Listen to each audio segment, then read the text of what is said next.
ou reeleição, que isso vai ser diferente. Pois é, não é fácil mesmo. Ô Lana, hoje o Banco Central publicou a ata da reunião da semana passada, que culminou aí em mais uma alta da taxa básica de juros aqui no país, né, para mais de 2 dígitos.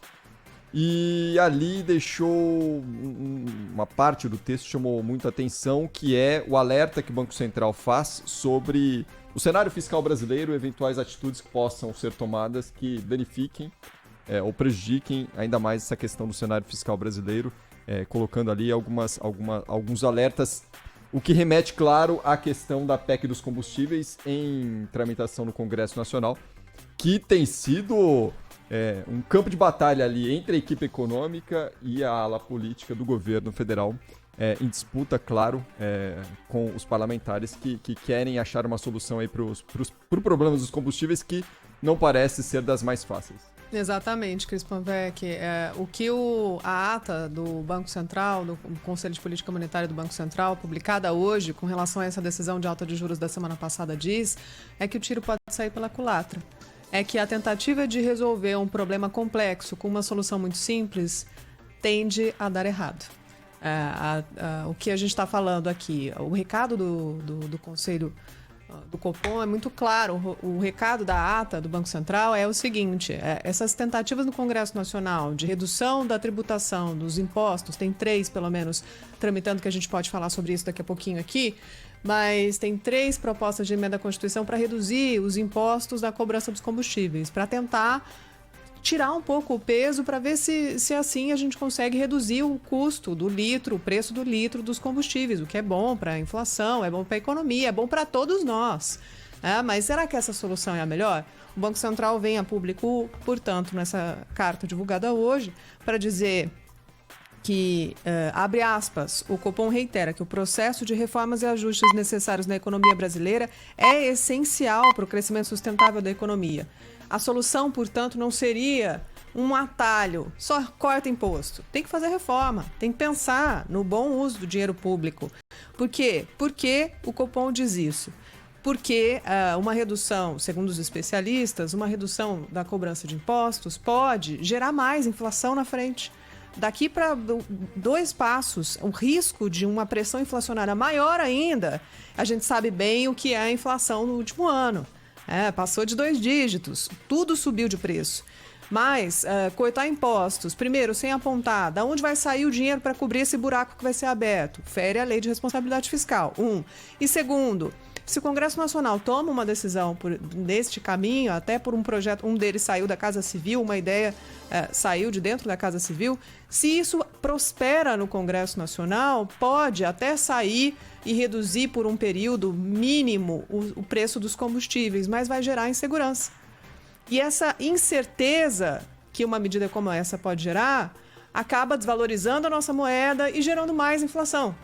Resumindo assim, de maneira mais simples possível, o alerta do Copom vai no mesmo sentido do que já disse a equipe econômica, que essa solução que está sendo proposta no Congresso, primeiro que não é nova, já tentamos de algumas formas subsídios que não funcionaram, tentar forçar uma redução de preços na energia elétrica, no litro de combustível. A gente sabe no que dá.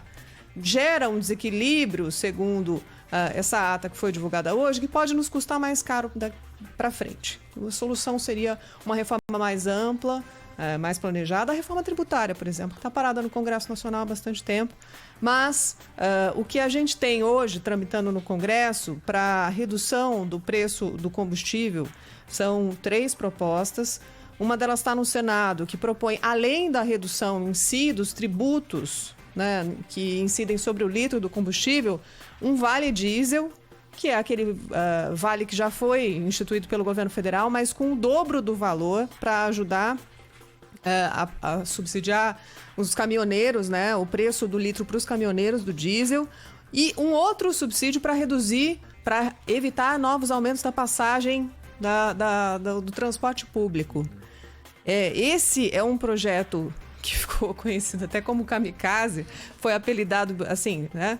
Porque pode significar uma queda na arrecadação de 100 bilhões de reais. Se isso nascendo no Senado.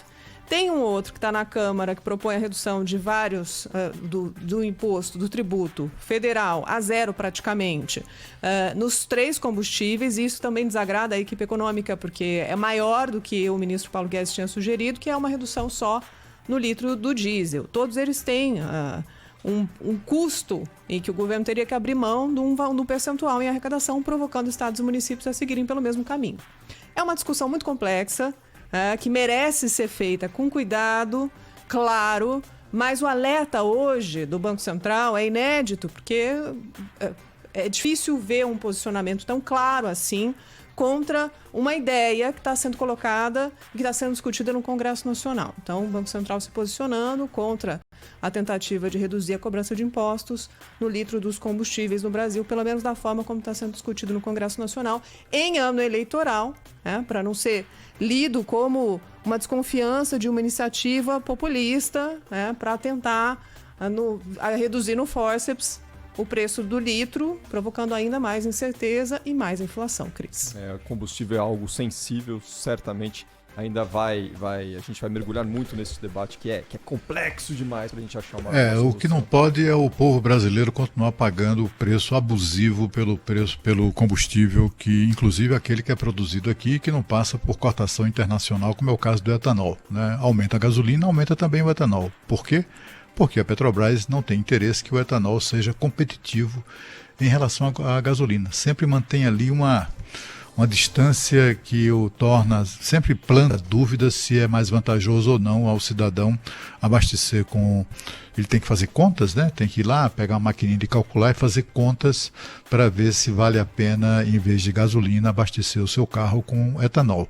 E a Petrobras faz isso de sacanagem, né? Faz isso porque o negócio dela é vender gasolina, óleo diesel, etc. Então, não tem o menor interesse. Ele quer mais é que o etanol se exploda e é exatamente essa o comportamento, a atitude da Petrobras. Qualquer solução que se tente, sempre é assim, se o Bolsonaro consegue uma solução que reduza o preço do combustível na bomba, isso é que interessa, que reduza na bomba, será sempre uma solução populista, eleitoreira, demagógica e não sei o que, aquelas coisas todas, né? E essa é a única alegação que resta àquelas pessoas, políticos, gente do mercado, né, economistas, que não têm simplesmente não consegue imaginar nenhuma solução razoável, né, aceitável e, sobretudo, factível, né, para a redução no preço do combustível. O fato é que é preciso reduzir isso, né? O Brasil não aguenta mais, os brasileiros não aguentam mais pagar isso. O Bolsonaro, por sua liderança junto aos caminhoneiros, é que está segurando aí essa greve que eles está ali latente, né? Está ali, enfim, quicando para acontecer e quebrar o Brasil, como ocorreu no governo de Michel Temer. É só por isso que ainda não foi feito greve. Qual é o setor da economia que suporta um aumento cavalar como esse dos combustíveis o ano de 2021? Né? E por que tanta resistência a isso? Porque muita gente ganha com isso. Ganha, por exemplo, o mercado financeiro. Essa gente cínica que quer mais é que tudo se exploda. O mais importante é que eles faturem, né? Ganham os estados quando cobram o ICMS sobre o valor. Cada aumento aumenta também a receita de ICMS. Ganha a União quando os impostos federais também aumentam. Ganha a União também quando os lucros da Petrobras são distribuídos. Ganham, sobretudo, aqueles acionistas minoritários, privados, que de fato mandam na Petrobras e deve o tamanho do reajuste. E o presidente da Petrobras está lá de rainha da Inglaterra. Ele toma conhecimento dos reajustes tanto quanto nós, pela imprensa, né? No máximo dão a ele ali fazem aí com ele uma gentileza de minutos antes de divulgado o tamanho do reajuste. Aí ele sabe um pouco antes, mas não tem nem tempo nem poder para alterar nada. E a gente continua sendo explorado por tudo isso. É preciso acabar com essa situação. Os especialistas é que têm que definir